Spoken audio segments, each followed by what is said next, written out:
Olá pessoal, boa noite. Estamos iniciando aqui mais um episódio do nosso podcast Direito em Pauta. Eu, Igor, aqui com a minha amiga Camila.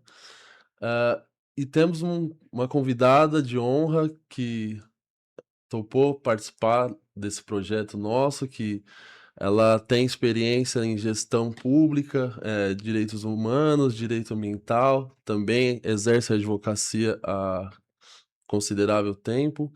E está conosco a doutora Débora Perillo.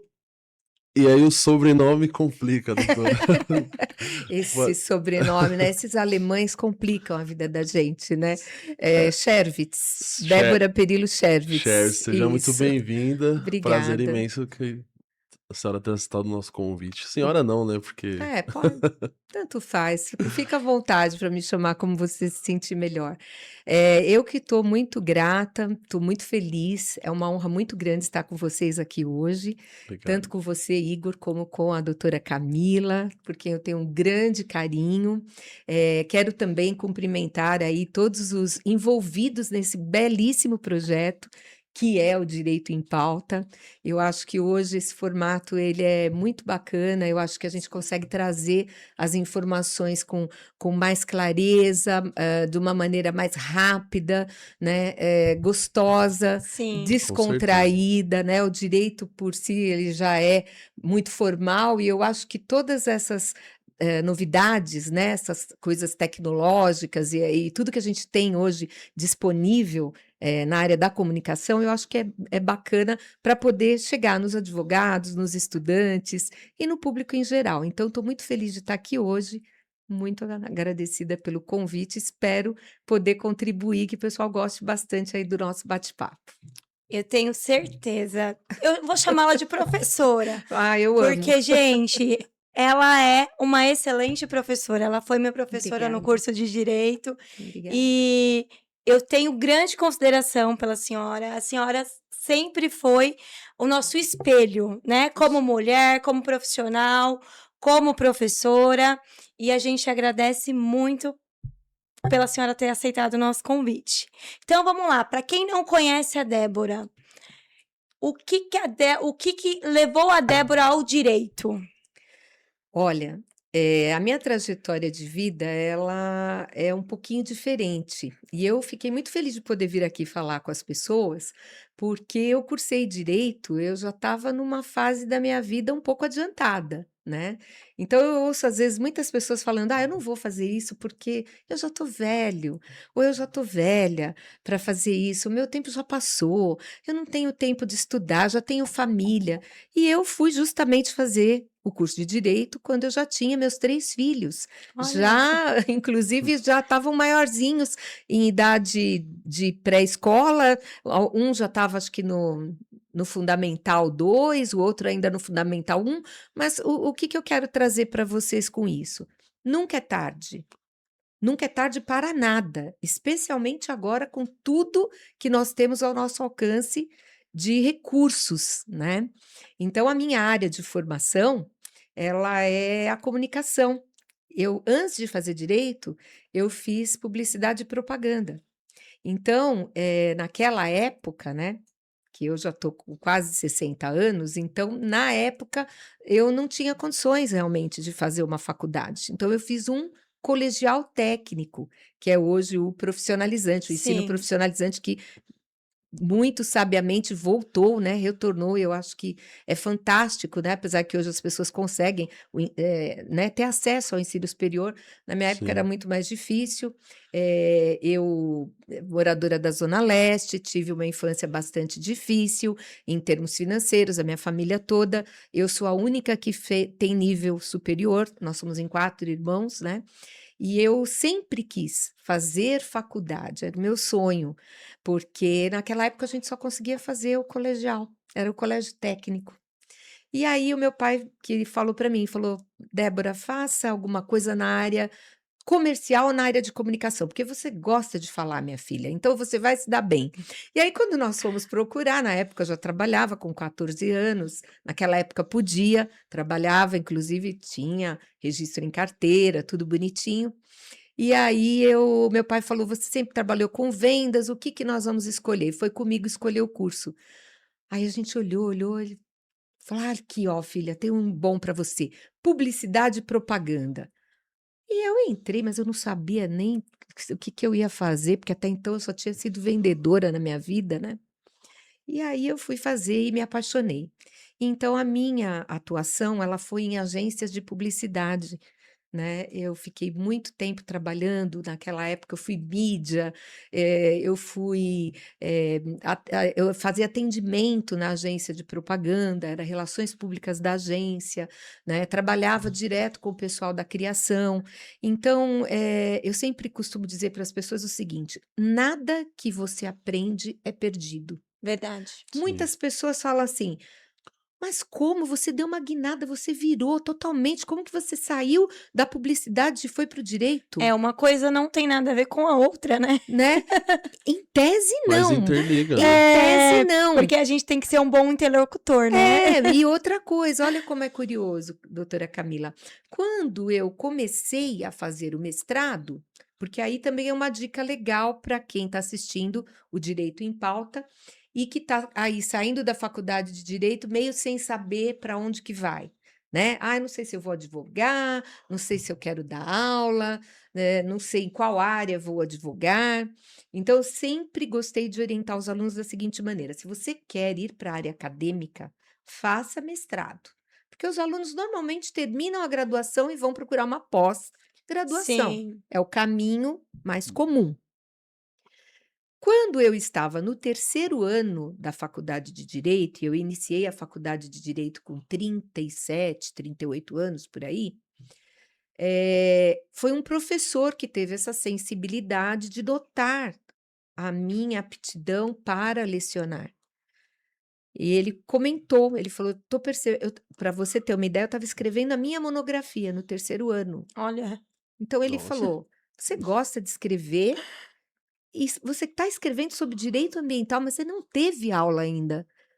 Eu falei: "Não, mas eu já sei que é isso que eu quero escrever sobre isso, né, professor". Eu fui procurar um professor de direito penal, porque ele dava penal e ele falava de crimes ambientais. E eu ia ter aulas de ambiental, de direitos difusos e coletivos no quinto ano. E aí falaram para mim: "Pega um professor de penal, porque como você vai falar de crimes ambientais, ele pode te orientar". E aí ele falou: "Nossa, mas já no terceiro ano você já quer fazer?" Falei: já quero começar a preparar minha monografia". Ele falou: "Acho que você tem aí uma veia para a docência, porque você gosta de escrever, você gosta da pesquisa". Então, era uma coisa inimaginável para mim, porque eu fui cursar direito para advogar. Sim. E quando fui fazer a escolha de cursar direito, eu já tinha prestado vestibular para psicologia, para farmácia. Eu cursei 6 meses de farmácia. Olha. Sempre gostei da área da saúde. Meu marido falou: "Mas o que que você vai fazer na área da saúde?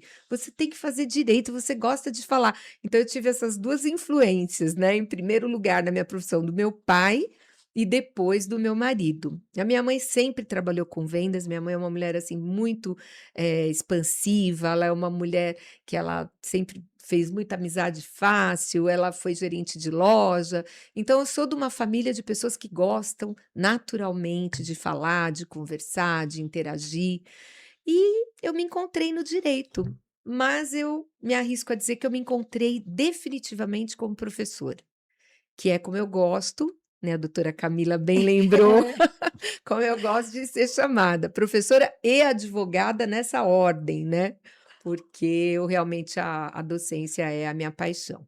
Mas a doutora tocou no ponto da questão do mestrado.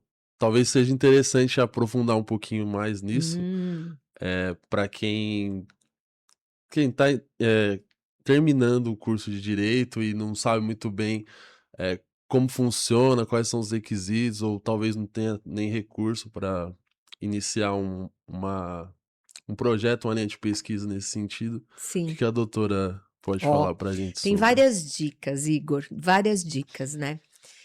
Eu também não tinha condição e estava numa situação já com 3 filhos para criar, eu sempre tive muito apoio do meu esposo, né, mas é muito legal você conversar com os professores. Uhum. Porque tem aluno, não sei por que razão, que acha que professor é inimigo de aluno. O professor é o melhor amigo do aluno. Verdade. O professor, ele quer ver o aluno brilhar. A alegria do professor é chegar como eu cheguei aqui hoje e ver pessoas que foram meus alunos atuando, brilhando, desenvolvendo projetos maravilhosos, né? Então eu fiz isso. Eu perguntei para o professor. Eu falei, eu quero sim escrever, mas o que que. Ele falou, mas assim, você vai escrever de uma coisa que você ainda nem estudou?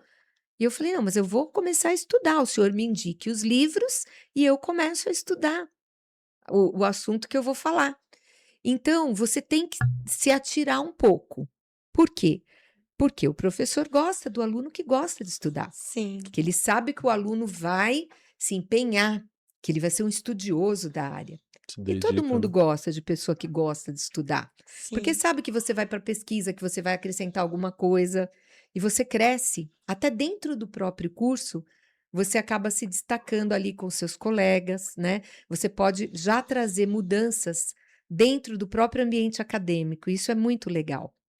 E outra forma de você conseguir, além de conversar, de manter essa amizade com os professores, é você também se propor a ser, por exemplo, assistente, monitor, ou um professor depois assistente logo que você se formar, que eu fui professor assistente por 1 ano na Direito São Bernardo.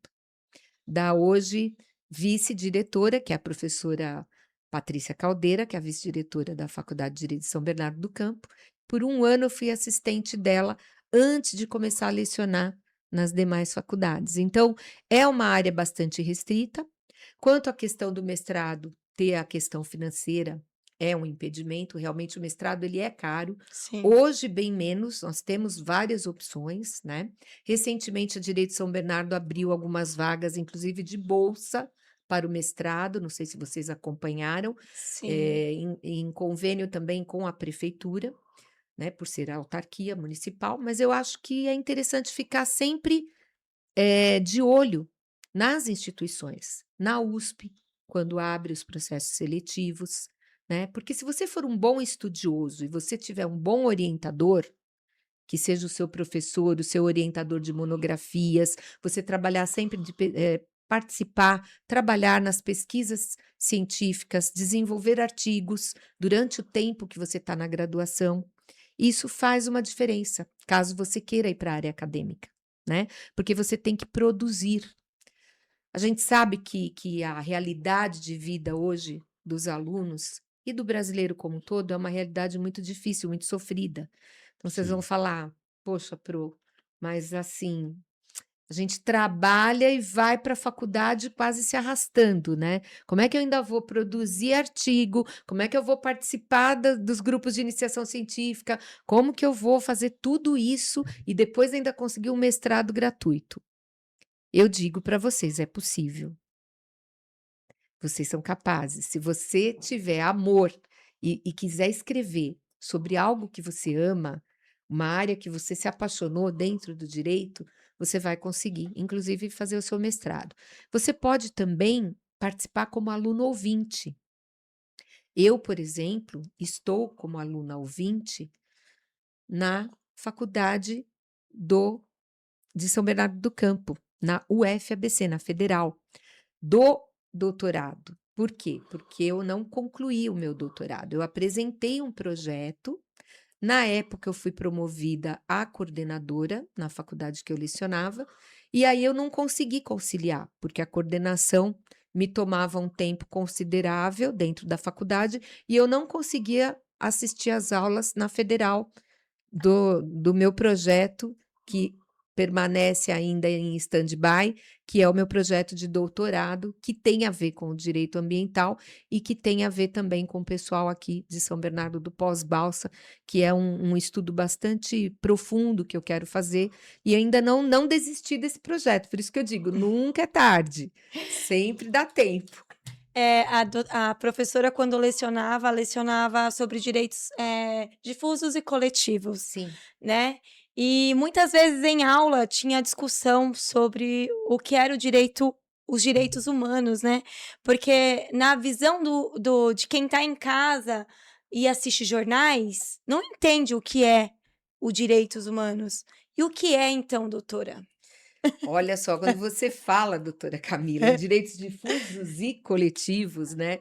O próprio doutor Antônio Fernando Pinheiro Pedro, que foi secretário, né, de mudanças climáticas da prefeitura em São Paulo e foi ali o meu patrão, meu chefe, né, na época que eu trabalhei na Secretaria de Mudanças Climáticas, ele escreve muitos artigos na área e ele sempre fala que os direitos difusos e coletivos, eles são conflituosos por si, Sim, são direitos assimétricos, né? Então, por que que a gente fala nisso? Porque sempre vai esbarrar nessa questão da hierarquia dos princípios, né? A gente sabe que entre os princípios constitucionais não há hierarquia. Mas quando você fala de direitos difusos, que são direitos de todos, né? Onde você, muitas vezes, quando você fala de direito difuso em sentido lato, eles são titulares indeterminados. Então, todas as pessoas têm direito, eles sim, devem ter acesso a esse direito, como, por exemplo, ao meio ambiente. Mas aí você tem que encarar que a gente tem aí a dignidade da pessoa humana, né? E aí eu já vou me socorrer também do professor Risato Nunes, que afirma que a dignidade da pessoa humana é um supraprincípio. Então, em que pese nós, advogados, acadêmicos, professores, afirmarmos, né, dentro de toda a doutrina que não há hierarquia, é óbvio que quando você tem um direito humano sendo agredido, em que pese você ter um direito difuso ali para contrabalancear, você vai ter que se valer aí das teorias mais modernas, da ponderação, né? Que aí você já vai para a filosofia do direito, que o próprio juiz vai ter que dar uma decisão que seja compatível, né? Porque em momento algum você pode infringir direitos humanos. Então, nós temos que ter uma cautela muito grande, porque hoje, na era das mudanças climáticas e com todos esses conflitos que nós temos em termos ambientais, nós temos que ter essa consciência que nós temos seres humanos muitas vezes sim. envolvidos nesses conflitos judiciais.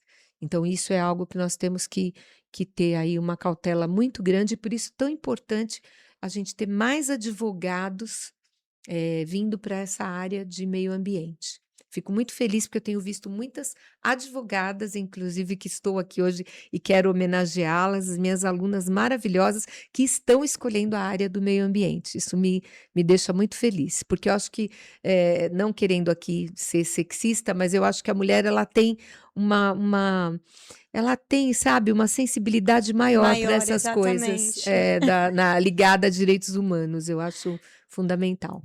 Mas e a questão normativa? O que que a doutora acha do sistema brasileiro? Está acompanhando bem essa questão ambiental ou tem muito a É, progredir ainda? falar de direito ambiental no Brasil ainda é um pouco complicado, num sentido de que, dentro das normas federais, estaduais e municipais, você tem uma observação gigante e não está compilado numa lei. Você não tem, por exemplo, um código ambiental. Sim, Você tem o direito ambiental em leis esparsas. Então, dependendo do tema que você vai tratar, você vai se valer de uma ou de outra lei, né? E normalmente, na questão da responsabilidade ambiental, você sempre vai ter uma responsabilização em 3 esferas, que é na civil, na criminal e na administrativa. Então, isso tudo tem que ser falado de uma maneira muito cautelosa. Outra coisa que a gente não pode perder de vista, que talvez eu não consiga passar tudo hoje no podcast, porque é muito rápido, mas que é importante deixar para as pessoas entenderem, é que o poder público também responde por crime ambiental. sim, Muitas pessoas, elas às vezes, de uma maneira errônea, elas acham que o poder público é detentor, né, aí do meio ambiente, né? E não é. Na verdade, o que a Constituição determina é que o poder público deve, sim, preservar, tem o dever de preservar o meio ambiente para esta e futuras gerações. Mas isto não é uma incumbência somente do poder público, e sim de todos nós, justamente pela característica difusa do bem, sim. que é o ar, a água, né? Quando você vai falar hoje, por exemplo, de gestão de água, você consegue enxergar muito bem essa discrepância entre o poder público e o direito privado. O que despertou esse olhar, assim, tão profundo para o ambiental? Porque desde cedo você já se mostrou nesse caminho. É. É, Camila, olha, você está me fazendo umas perguntas aí, automaticamente eu vou ter que entrar um pouco no lado pessoal, Vamos entrar. sair um pouco do profissional, né? Vou ter que contar um pouquinho aqui dos meus segredos para vocês. Na verdade, eu gosto muito de uma frase do Nelson Rodrigues que diz o seguinte, ele diz o seguinte: sem paixão não dá nem para chupar um picolé. Verdade. Então, por que que eu fui para a área ambiental? Porque o meu marido é da área ambiental. O meu marido, eu costumo dizer que ele é um ornitólogo, mas ele não é formado em biologia, mas eu digo que ele é um biólogo nato, porque ele tem uma paixão pelos pássaros, né? Inclusive, ele também pinta e ele pinta pássaros, né? Então, ele é artista, mas ele é um admirador e é uma pessoa que estudou a vida toda dele, os pássaros, mais exatamente os passeriformes. Eh, e sempre que ele trabalhava com isso, e na época eu ainda estava nessa outra área, não era do direito, ele trazia essas dúvidas para mim sobre fauna, né? E aí eu procurava me inteirar, porque eu sempre gostei de pesquisar. Isso estava em mim antes mesmo de eu Sim, fazer direito. Olha que curioso, né? Ele me trazia uma dúvida, eu não era advogada, mas eu buscava alguma informação naquela época. As leis eram na década de 90, as leis eram totalmente diferentes. A gente tinha algumas já, tinha a Lei da Política Nacional do Meio Ambiente, mas depois a gente teve outras específicas, crimes ambientais, outras que vieram, né, para acrescentar e trazer respostas que a gente não tinha. Código Florestal O Código também. Florestal era anterior, mas ele foi totalmente modificado. Depois teve o novo Código Florestal, que a gente soube que não era tão novo assim, porque sim, trouxe alguns retrocessos. Mas, enfim, a lei ambiental, ela vai e volta, nem sempre ela traz progresso no sentido de proteção ambiental. Isso é uma coisa que eu acho bacana a gente deixar aqui claro, porque às vezes você fala assim, o novo Código Florestal, mas será que ele trouxe um benefício em termos de proteção ambiental? Ou será que ele atendeu um pouco mais à questão econômica? Porque a gente sabe que dentro dos princípios constitucionais, eu vou ter lá, a nossa Constituição é a primeira Constituição verde, que tem um sim, capítulo inteiro dedicado ao meio ambiente, que é a Constituição de 88. Então, ela é até chamada carinhosamente de Constituição Verde, porque tem um capítulo inteiro no artigo 225 que vai tratar do meio ambiente. Mas eu preciso compatibilizar isso com a ordem econômica. Não existe meio ambiente que não possa ser explorado, desde que de maneira sustentável. Percebem? sim. Então, vocês vão falar, mas então o que que prevalece? A preservação do meio ambiente ou o progresso? Precisam caminhar juntos. Eu tenho Ponderado. que ter soluções sustentáveis. Aí entra a questão climática.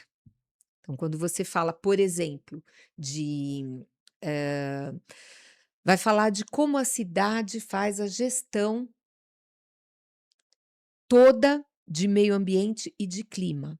Por exemplo, muitas cidades ainda não têm plano climático.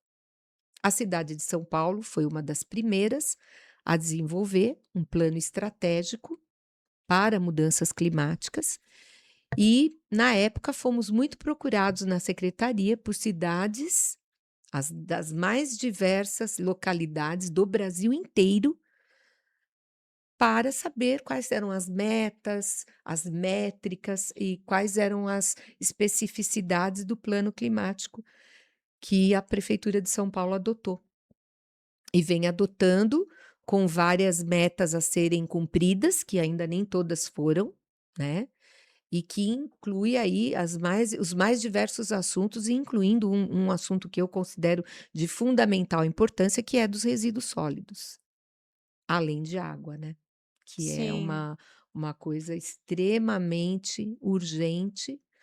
Só que a gente não pode esquecer que dentro disso tudo existem pessoas, seres humanos, pessoas que estão ali nas mais diversas situações de vulnerabilidade, né? Então você precisa entender. Quando você não tem, por exemplo, um plano climático para a cidade e você não tem um projeto de prevenção de chuvas, quem que vai sofrer as consequências? É a população, né? As pessoas. Então aí a gente volta para o assunto dos direitos humanos. Não tem como dissociar. Sim. Meio ambiente é um direito humano. Meio ambiente equilibrado é um direito humano. É, a doutora fala um pouquinho da questão desse plano climático, né? Uhum. É, aqui a gente vê que a doutora exerceu essa função de secretária executiva da prefeitura, né? Coordenadora da secretaria. Sim. E como é que foi essa experiência? Além desse projeto, quais foram os avanços que tiveram durante o período que a doutora esteve lá? Olha, trabalhar na Secretaria de Mudanças Climáticas, na Secretaria Executiva de Mudanças Climáticas, onde eu fui coordenadora, e o secretário era o doutor Antônio Fernando, foi, assim, uma das maiores experiências de aprendizado da minha carreira inteira. Por quê? Porque eu não tinha, me faltava essa experiência pública, né? Eu Sim. tinha toda a experiência dentro do setor privado, mas eu não tinha uma experiência dentro do setor público. E foi, assim, uma época de um aprendizado intenso, e com professores maravilhosos, porque a prefeitura tem profissionais, a prefeitura de São Paulo e aqui também na prefeitura de São Bernardo do Campo tem profissionais espetaculares. Então eu tive, assim, uma experiência e de uma secretaria que estava nascendo. Então eu fui junto, nasci com a secretaria, dentro de todo aquele planejamento das mudanças climáticas. Na época, eu participei de um projeto sobre resíduos sólidos. Eu fui para a Dinamarca, a convite do consulado da Dinamarca, onde eles têm já projetos ali de tratamento de resíduos maravilhosos. Então, fizemos essa visita, fizemos a parceria da prefeitura, né? Com o consulado da Dinamarca e que trouxe assim muita bagagem para a prefeitura de São Paulo trabalhar dentro dos projetos que já estavam em andamento, né? E hoje eles têm uma estruturação. Eu ainda faço parte não mais da secretaria, mas eu participo do comitê consultivo de mudanças climáticas, né? Eles também têm um projeto de envolver a população em geral, então uma participação popular que é inclusive prevista em lei. Então tem os embaixadores do clima, né? E você pode entrar na prefeitura e se inscrever para ser um E a embaixador. população participa? Participa, é super bacana, é aberto periodicamente essas consultas, né? E tem grupos, inclusive, de trabalho, GTs formados, e inclusive aqui também em São Bernardo já tem, viu, pessoal? Olha aí, tá vendo? Participem, olha só, vou até fazer aqui um convite, se a doutora me Pode permitir, ficar à doutora Camila. vontade. No dia 8 de junho, nós vamos ter lá na OAB de São Bernardo do Campo um evento que vai ser em comemoração ao Dia do Meio Ambiente, que é o dia 5, né? Mas nós vamos fazer no dia 8 o evento, porque é uma segunda-feira. E também para não ficarem todos os eventos no mesmo dia, porque tem eventos maravilhosos em junho, todos da Sim. área de meio ambiente. Então, eu estou presidindo a Comissão de Mudanças Climáticas da OAB de São Bernardo do Campo e nós vamos ter convidados maravilhosos. Quero que vocês entrem, se inscrevam. Vai ser um simpósio, o primeiro simpósio de mudanças climáticas. Vai ter a participação do pessoal do primeiro Fórum de Mudanças Climáticas aqui de São Bernardo Que do Campo, legal. que está envolvendo a população, está com grupos de trabalho, de educação em matéria climática. Então, fica aqui o convite, entrem, façam a inscrição, é gratuito, né? O simpósio tem, inclusive, certificado para o pessoal que está estudando, que precisa aí das horas atividade, e é para todos. Então, todas as pessoas interessadas em meio ambiente e mudanças climáticas participem. A OAB é a nossa casa. os advogados precisam estar presentes nesses eventos, né? Nós não tínhamos uma comissão de mudanças climáticas, nós tivemos a comissão de meio ambiente, presidida pelo saudoso Dr. Marcelo Clemente, infelizmente faleceu. Nós fizemos um trabalho grande na comissão de meio ambiente, a comissão vem fazendo trabalhos maravilhosos na OAB, mas não havia uma comissão específica de mudanças climáticas. E a gente sabe dessa necessidade, justamente porque as mudanças climáticas elas viraram, dentro do meio ambiente você tem inúmeros assuntos, e as mudanças climáticas hoje são um assunto assim de extrema relevância. A doutora é bem ativa na OAB, diga-se de passagem, né? A OAB, É, a OAB ela possibilita que as pessoas tenham, às vezes, o contato que a pessoa não consegue ter diretamente com o poder público. E a gente sim, sabe que todas as questões ambientais, doutora Camila, elas são questões que elas são globais, mas elas são tratadas ali no município, em primeiro lugar, sim, de maneira exatamente. regional. Então, isso é muito importante, a participação popular, participação de todos nessas decisões. A doutora acredita também que falta um pouco, de ensinamento, até mesmo no ensino fundamental sobre isso? O grande problema é a questão da educação, da falta de Exatamente. educação para preservação, para meio ambiente. Hoje em dia, até com a questão dos resíduos, você vê. Eu já ministrei aulas para MBA de formação de síndicos profissionais também. E os síndicos, eles têm uma preocupação grande, porque dentro do condomínio eles têm que administrar tudo isso. E é complicado até você fazer a pessoa aprender a separar os resíduos. Muita gente tem coleta seletiva dentro do condomínio e não separa o resíduo Sim, da maneira adequada, tem dificuldade. Mas por quê? Porque falta, né, ser um pouco mais incisivo na questão da educação. Vocês podem perceber que isso já vem mudando com as novas gerações, porque elas já têm uma educação para a preservação do meio ambiente, já têm um olhar diferenciado para a fauna, para o cuidado com os animais, né? Diferente, por exemplo, da minha geração, que é da década de 60, de 70, né, que não tinha ainda essa visão, de você ter, mais conservacionista, né, uma visão minimalista. A gente na minha época, vamos dizer assim, né, fica até esquisito falar, mas assim, o pessoal da década dos meus pais, por exemplo, minha mãe é de 1950, era uma educação para o consumo, né, é que verdade. veio logo depois aquele milagre americano, né, então era aquele estilo de vida, dos eletrodomésticos, de consumir, e isso gerou esse boom de consumo e que teve um impacto direto no meio ambiente, né. Então hoje o que que a gente está tentando fazer? A gente tenta retroceder.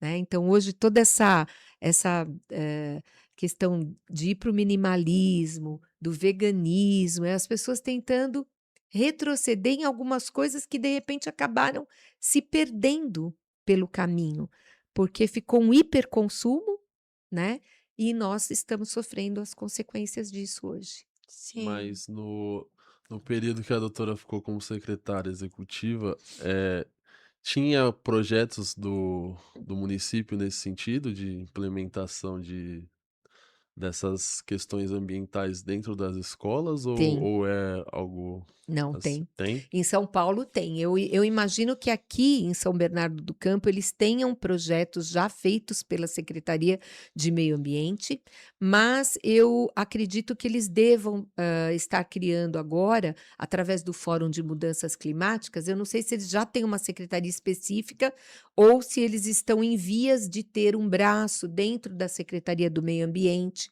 mas é inegável que isso é necessário em todos os municípios. Na época que eu estava coordenando a Secretaria de Mudanças Climáticas em São Paulo, nós tivemos procura do pessoal da Prefeitura de São Caetano, porque eles queriam ter uma Secretaria de Mudanças Climáticas em São Caetano, inclusive fazer o plano climático. Essas competências, muitas vezes, elas ficam misturadas.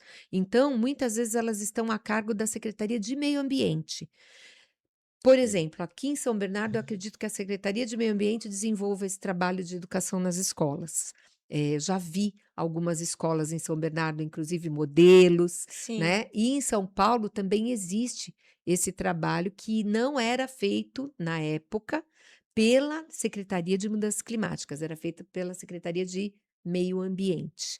E lá eles têm, inclusive, um braço dentro da Secretaria de Meio Ambiente, que eles têm uma associação que é a Umapaz, que eles trabalham só com educação ambiental. Então, eles levam para as escolas, projetos em parques, em hubs. Então, eles têm aí um trabalho já bem adiantado. Em São Paulo, eu acredito que esteja um pouco mais adiantado já, e que possa até servir de modelo aqui para as nossas cidades do ABCD-MRP. É, porque, na verdade, o Brasil, né, num todo, ele sofre, porque a maioria são áreas periféricas, que sofrem também quando tem tempestades, né? A gente, aqui em São Bernardo, né, posso dizer com propriedade que já tirou muita área já de risco, Então. né? Então, eu vejo que é bem forte esse projeto aqui em São Bernardo também.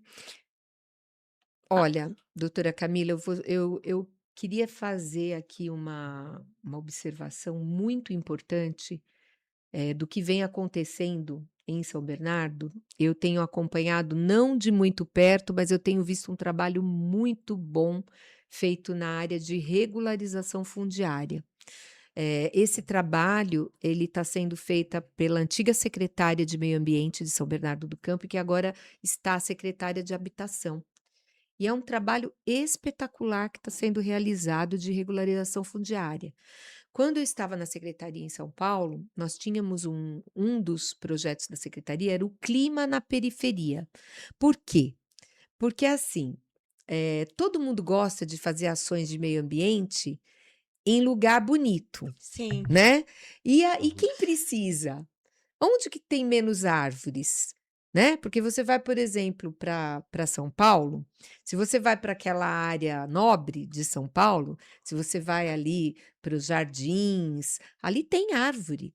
Lá é arborizado, é bonito, mas vai para a Zona Leste, por exemplo, né? Então, o olhar do secretário era justamente para essas áreas vulneráveis, que ali precisaria ter Um ali plano, um né? plantio para eliminar aquelas zonas de calor, né? A questão da drenagem, que ali quando chove é tudo pavimentado, então não tem essa questão de trabalhar com as áreas de drenagem, jardins de chuva, né? Que são algumas soluções arquitetônicas, né? Nunca você pode falar de direito ambiental, e eu falo isso, inclusive, convidando as pessoas para integrar a comissão. E as pessoas às vezes me ligam e falam: professora, mas eu não sou advogado, eu posso integrar a comissão de mudanças climáticas? Claro que sim, porque não é formado só por advogados. Sim. Nós temos arquitetos, engenheiros, pessoal que vai estar ali, assistentes sociais, que sabem da dificuldade dessas pessoas de áreas de mananciais, pessoal da habitação, né? Então, todas as áreas são interligadas e elas vão ser necessárias quando a gente vai falar de meio ambiente, principalmente quando a gente está falando de adequação climática para as cidades, de resiliência climática para as cidades. É, a, a questão, a doutora tem um vasto conhecimento dessa questão, mas e tem é também pesquisadora, né? Inclusive trouxe o livro Sim, para a gente conversar um pouquinho também sobre qual é o assunto principal, central desse livro. Pode expor, por bacana. gentileza, pra gente. Aí, Igor, você já me deixa numa situação difícil, porque quando eu começo a falar de fauna, aí o podcast vai ficar muito longo, né? Então, pessoal, na verdade, eu escrevi sobre fauna, né? E, obviamente, como já falei da minha paixão, né, pelos pássaros, então eu escrevi esse livro sobre os aspectos legais da criação, da reprodução desses pássaros em ambiente cativo. Eu prefiro usar esse termo. Por quê? Por motivos óbvios. Quando você fala cativeiro, você já remete a algo de sofrimento, Sim. né? E é algo que tem que ser desmistificado, porque nem toda criação em ambiente cativo é sofrimento. Vou dar um exemplo para vocês. Quando tivemos as fatalidades, que as pessoas chamam de fatalidades, eu prefiro chamar de crime ambiental, de Mariana e de Sim. Brumadinho, o que aconteceu? Foi tudo devastado. Estes locais, este habitat, ele tem que ser reconstruído, ele vai ter que ser repovoado. Eu tive uma amiga que trabalhou com pesquisa lá, que ela me disse que lá não tem, até borboleta não tem mais. Como que você vai conseguir fazer essa reintrodução se você não tem a criação, a reprodução? Então, falar de criação, pessoal, é muito além de falar de você criar pássaros para venda comercial, Sim. que é legal, é possível, é autorizado pelo IBAMA. Você vender pássaros com origem legal, criar, vender com nota fiscal, com origem legal, que é outro equívoco que tem. A pessoa acha que ela só vai ter um animal se ele for tirado da natureza. E não é dessa maneira. E por que que a gente tem que pensar assim? Porque hoje em dia a gente tem IA. Olha como que a vida da gente está. Vocês viram a feira Verdade. de tecnologia que está tendo em São Paulo? Os robôs estão fazendo tudo. Como que nós vamos ficar no século passado e nós não vamos ter uma preservação genética da nossa própria fauna? A gente vai ter que esperar vir um americano, um alemão para fazer isso por nós? Sim. Nós vamos ter que depender de ter, que a gente sabe que é notório, por isso que eu posso falar no podcast, nós vamos ter aí toda essa questão da biopirataria, de coisas que levaram da nossa Amazônia, patentearam fora. Por quê? Porque a gente quer ser paz e amor e a gente quer achar que a gente só tem que ter bicho solto. Então é assim, é um tema para um outro podcast, que a gente pode futuramente vir falar só de fauna, né? Mas a minha paixão é fauna e é importante que as pessoas comprem, quando desejarem, animais com procedência legal. Porque existe autorizações específicas para isso, né? E nunca generalizar, nunca generalizar. Porque a pessoa que cria, que reproduz, que preserva geneticamente, não é traficante. É verdade. Então precisa ter essa cautela. A professora falou sobre a IA, né? Quando eu cursei direito, ela ainda não existia, né? Não existia. Eu cursei direito quando eu fiz 18 anos. Então, assim que eu saí do ensino médio, eu já me inscrevi e iniciei a carreira acadêmica. E aí, posteriormente, tranquei e voltei novamente. Então, já tinha mudado, né? E a professora acha que isso atrapalha um pouco a IA? Olha, eu não sou contra a IA. Eu não sou contra nada que nos faça progredir. Nós precisamos de tudo. Veja os avanços que nós estamos tendo na medicina, né? Nós Sim, estamos vivendo aí uma época de curas, né? De muitas coisas que estão aparecendo e que são úteis até para que a gente tenha uma expectativa de vida maior. Então, não posso ser contra. Mas eu tenho cautela com a IA. Eu acho que nós devemos ter cautela com o uso da inteligência artificial. Eu não tenho propriedade para falar sobre inteligência artificial, porque não sou uma estudiosa de inteligência artificial. Mas eu entendo que em profissões como a nossa, que trabalha muito com a parte intelectual, em que nós somos essenciais à administração da sim. justiça, e isso é constitucional, né? Sim. Eu fico um pouco temerosa com a questão da ética no uso da IA. Então, eu acho que isso ainda deveria ensejar alguns debates mais aprofundados na forma de utilizar a IA, né? Porque uma coisa é você utilizar para uma pesquisa, para complementar uma informação, outra coisa é você pedir para a IA fazer o seu trabalho intelectual. Sim. É impossível, né? Como é que é observado isso no ambiente acadêmico hoje em dia, que na Eu, nossa eu época po- não tinha, eu posso dar um exemplo assim mais bobinho, já que eu não sou claro. especialista em IA.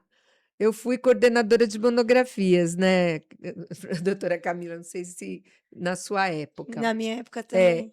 e aí era muito engraçado, porque os alunos eles tinham um pavor. Eu não sei se o pavor maior era do TCC ou da prova da OAB. Eu falava, pessoal, não precisa ter pavor da prova da OAB, o pessoal fica colocando esse medo em vocês. Prova da OAB é mais uma prova que vocês vão fazer e vão passar, e talvez não passem de primeira, vão passar na segunda. Isso não tem nada a ver com a sua capacidade, porque tem aluno que só tira 10 e às vezes não passa de primeira na OAB, Sim. né? Então, Acontece. exige muita estratégia estudar para a OAB. Mas aí isso é uma coisa para outro podcast também com a professora Priscila Silveira, que é do cursinho preparatório. E aí, falando da IA, o que eu vou comparar aqui para trazer um exemplo bobinho? Os alunos faziam um TCC e tinham pavor do TCC e tinham dúvidas, e eu fazia plantões, explicava, mas eles tinham assim uma dificuldade enorme. Quando o prazo estava estourando, o que eles faziam? O famoso plágio. É. Aí vinha com TCC maravilhoso, né, com 100 laudas. Aí quando eu pegava, já só de bater o olho, professor é terrível, né? Tem um Porque olhar clínico, né? professor bate o olho, já sabe. Mas eu tinha aquele programa, né, que era antiplágio. Então eu só jogava ali, pegava um trechinho, aí já saía, né? O plágio inteiro. É feio, né, gente? Era um constrangimento até quando eu ia falar para o aluno, eu ficava constrangida pelo Sim. aluno, porque às vezes o próprio aluno não tinha consciência que era uma coisa tão feia que ele estava fazendo. Agora, você imagina um juiz pegar uma petição inteirinha feita por IA. É inadmissível, gente. Eu Mas o judiciário também tem, também tem usa, dessas, né? também usa, né? É, Então, não deveria, gente. Não, é um complemento, né? Na é. verdade, Você falou bem, pode ser usado como um complemento, você pode utilizar para pesquisa, é uma ferramenta maravilhosa, mas cautela, cautela e ética. É, com certeza. Vamos Eu acho que a colocar ética ética tem em que ser. primeiro lugar. Nós Tem que ser. estudamos isso. Olha, quantas questões de ética caem na prova da OAB? É, A gente estuda exatamente. muito para passar em ética na OAB. Exatamente. Como eu disse no início, a doutora é um espelho para todos, pelo menos da minha época, foi um espelho para gente, né? Eu agradeço. E aí, a senhora sempre incentivou muita pesquisa. Sim. Sempre incentivou, projeto científico, né, incentivou também até mesmo a gente a fazer muitas apresentações, e acredito que isso é fundamental para o estudante, porque quando a gente chega no primeiro ano, a gente não quer nem falar, né. Então, quando a gente no decorrer do curso, a gente vai vendo, e até mesmo, pessoal, para quem é estudante de direito, eu estudei numa instituição que ela incentivava a gente a ir até a OAB, porque ela Sim. é a casa do advogado, Sim. né. Então, assim, tanto a doutora, tanto o doutor Matias, né, incentivavam muito a gente estar ali presente, a participar de comissões, a participar de palestra. Isso foi muito importante. Então vai aqui uma dica para quem está estudando, né, e o que eu gostaria de que a senhora falasse um pouco, o que marcou na senhora nessa vida de docente mesmo. Olha, eu costumo dizer que a minha experiência como professora, ela foi a experiência profissional mais rica da minha vida, porque o que eu recebia dos alunos e o que eu aprendi foi assim, eu costumo dizer que a vida é um aprendizado que nunca cessa. Sim. A vida é um aprendizado que nunca cessa. Eu estou aprendendo, hoje estou aqui aprendendo a falar num podcast com vocês. É o primeiro podcast que eu participo. Fiquei muito feliz com o convite, inclusive. Então, tô aqui hoje, talvez vou dar algumas bolas fora, mas eu tô Não, você tá indo muito bem. aprendendo, tô Tá ótimo. aprendendo, né? E por que não? Por que não? Porque é tão bonito aprender. As pessoas não devem ter vergonha de dizer, estou aprendendo. Sim, E nem todo mundo tem facilidade para falar. Então, às vezes, a pessoa, ela escolhe um curso de direito, mas ela é uma pessoa tímida. Ela tem dificuldade para falar, ela tem vergonha, ela tem alguma limitação. Às vezes, ela pode ter até algum probleminha na fala, né? Na faculdade nas faculdades que eu lecionei, 2 delas eram faculdades de inclusão. A gente descobria aluno que tinha problema auditivo, que não sabia, que passou a vida inteira indo para cursou fundamental, ensino médio, sem saber que tinha 10% de um lado só. E a gente às vezes pegava isso, professora Dalva, querida também, além do professor Matias, que tinha um cuidado, um olho clínico ali. sim. A gente via que um aluno era bom, de repente o aluno na prova era um desastre. A gente começava a investigar, às vezes descobria ali um probleminha no aluno. Problema, às vezes, cognitivo, inclusive, ou um problema, por exemplo, de audição. E aí isso é um olhar que a instituição ela deve prezar isso nos seus professores, né? Que eles tenham esse olhar para o aluno, porque hoje em dia está tudo muito rápido, né? A comunicação é Sim, rápida, o verdade. ensino é rápido, você está metade no virtual, metade no presencial. Na época da pandemia foi aquela loucura. Então, nós aprendemos muito rápido e bem através do sofrimento com a pandemia, a nos adequarmos a novas situações. E para o aluno, tudo é novo. O aluno chega lá, ele não sabe que se ele participar de comissão da UAB, se ele escrever um artigo científico, quando ele encaminha um currículo para uma empresa ou para um escritório, o currículo dele sai lá debaixo da pilha e vai para cima, quando ele tem esse diferencial, né? Então, isso é uma coisa que, às vezes, na própria, ah, na própria ansiedade do aluno de tentar dar conta daquele monte de matéria, de tirar nota, de trabalhar, às vezes ele perde, às vezes, uma coisinha que é fazer um diferencial na Verdade. formação profissional dele. Por medo, né? Entendeu? Por medo, por correria, por não parar para pensar, às vezes, por não ter uma orientação adequada, por não ter abertura dentro da instituição, não ter, por exemplo, um coordenador, um professor que tem esse olhar mais humanizado, essa habilidade mais delicada de perceber que o aluno ele não precisa só tirar nota e passar na OAB. Ele tem que ser um profissional. Verdade. É, a doutora sempre trilhou na advocacia e tem bastante experiência também na questão de estudo. Por que da advocacia e não uma carreira pública, por exemplo? Então, eu acho que aí pesou um pouco, agora eu vou ter que ponderar isso. Pesou um pouco a idade que eu me formei. Não que seja impossível, tá? Para mim, não coube entrar, por exemplo, numa área pública. Eu me formei com 42 anos em direito. E depois Sim, eu ainda fui fazer o mestrado. Por quê? Porque a minha prioridade era lecionar. Mais do que estar na área pública, eu queria estar em sala de aula. Era o sonho da minha vida ser professora, que eu realizei, sou muito realizada. Vocês não imaginam o quanto eu sou realizada. Tá aqui hoje olhar para a doutora Camila, para mim é uma alegria, como se eu estivesse vendo um filho E meu. sou uma filha, Uma né? Acaba filha, sendo. o meu filho tem um filho, um deles que ser advogado. Minha nora, que me deram 2 netinhos lindos, já tenho uma neta e um neto. Tenho o Theo e a Aninha, meus netinhos que eu amo. A Aninha tá com 20 e poucos dias hoje. Nossa. Linda, linda. O Theo é lindo também, vai fazer 3 aninhos. E nasceu no dia do meio ambiente, hein, gente? Olha que Olha que presente que eu ganhei. presente. caramba. Nasceu no dia 5 de junho, o Theo. E então, é uma alegria quando você consegue encontrar o seu lugar.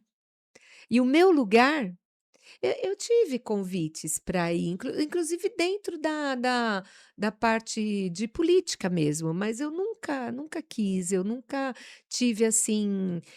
A minha paixão sempre foi ensinar. A minha paixão sempre foi ensinar. Né? Eu não Sim. descarto nenhuma possibilidade na minha vida, porque, como eu disse, como a vida é um aprendizado que nunca cessa, você sempre vai aprendendo onde que você vai poder estar auxiliando o máximo de pessoas possíveis.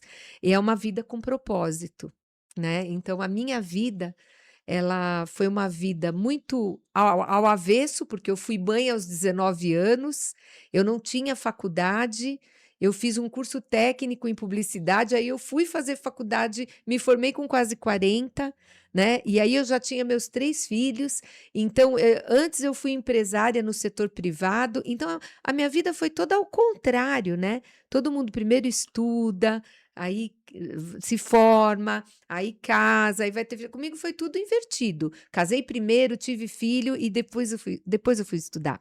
E eu acho que essa minha realidade, ela é a realidade de muitos brasileiros, acho que da média geral dos brasileiros. Sim, a gente vê que não tem idade, né, para estudar. Não, Então tem pessoas que têm ainda esse tabu, né? Eu estou mais velha, não consigo cursar a faculdade, não consigo cursar o ensino técnico.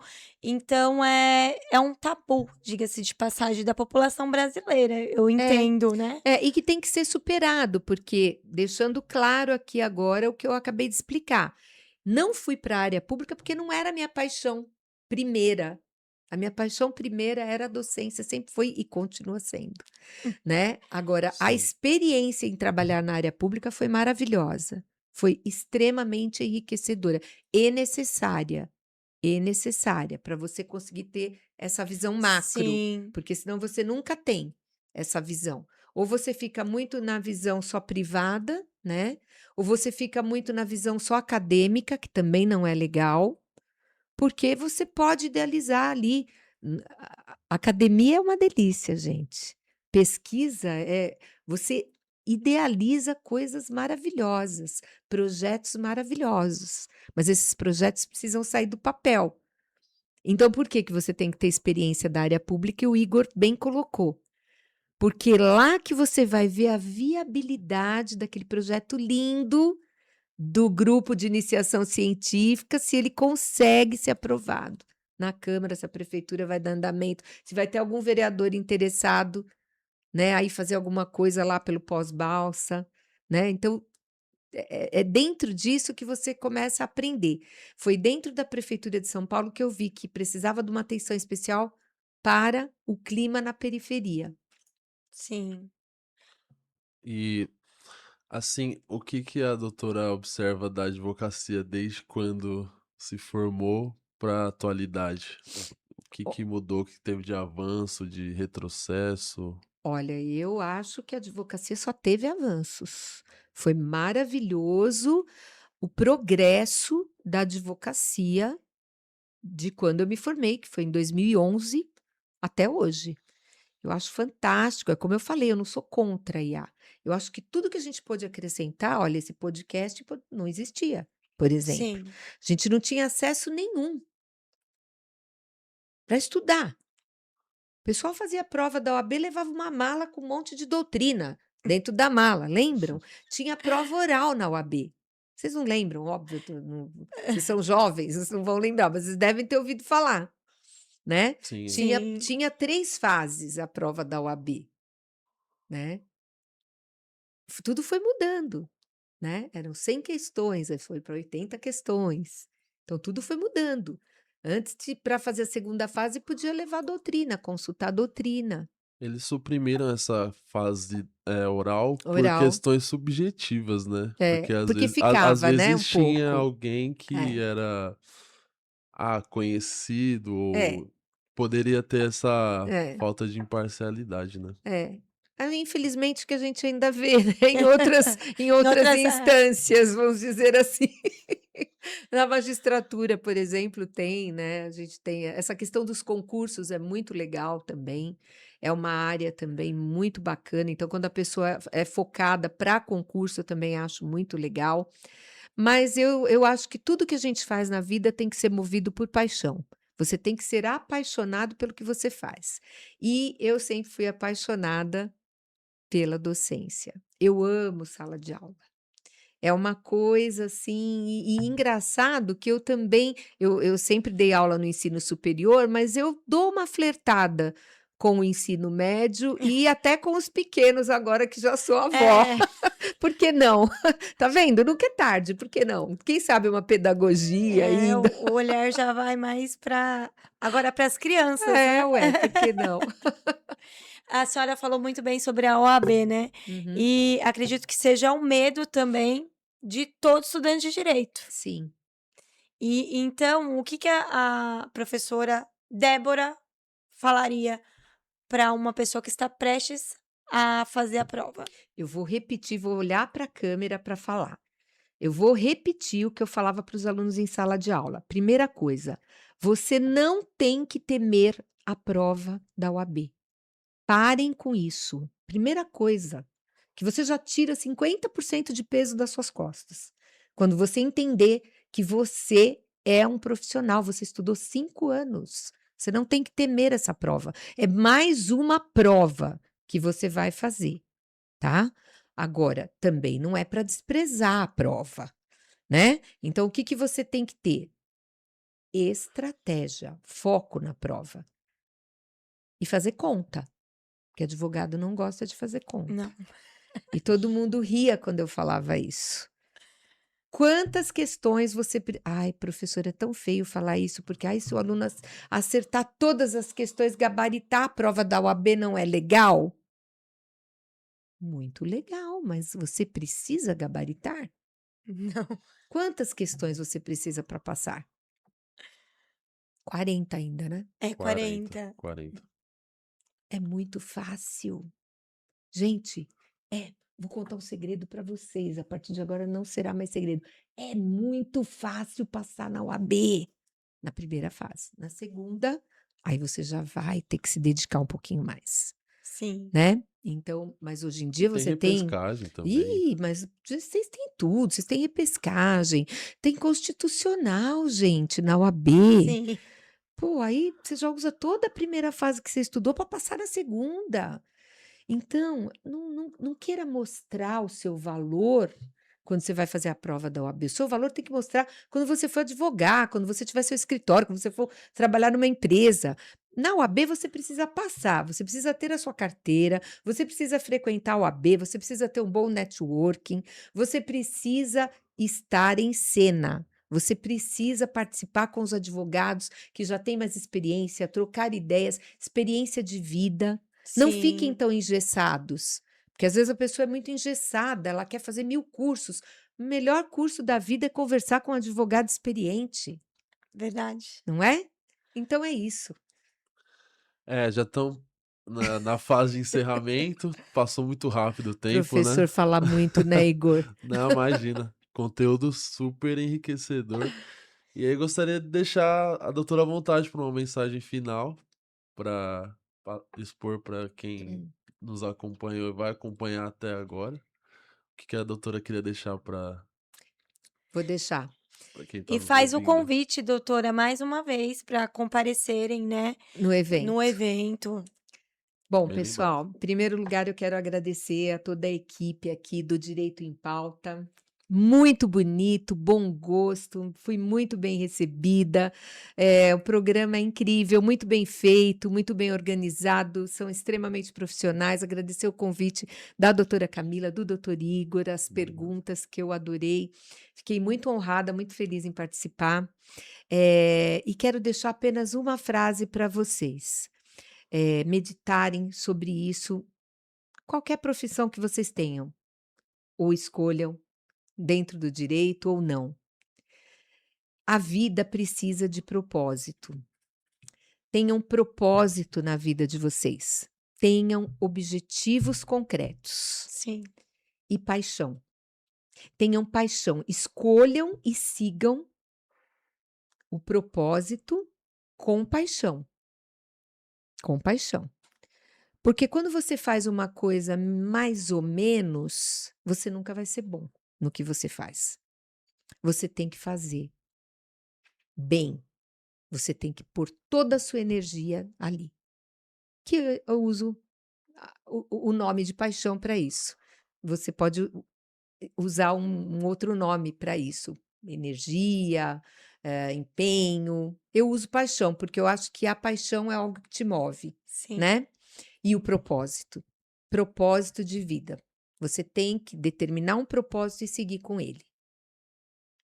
Não que depois você não possa conquistar outras coisas, como a gente falou aqui. São inúmeras as possibilidades. Sim. E você pode, de repente, mudar a sua rota. Mas enquanto você estiver numa rota, fique firme nela e faça com propósito e com paixão. Isso é muito importante. A gente gostaria de agradecer por você ter aceitado o convite e acredito que eu aprendi mais uma vez com a professora. Obrigada. Quer falar alguma coisa? Também aprendi demais e é isso, né, gente? Quem gostou, curte, se inscreve aí no canal para ajudar e até a próxima, se Deus quiser.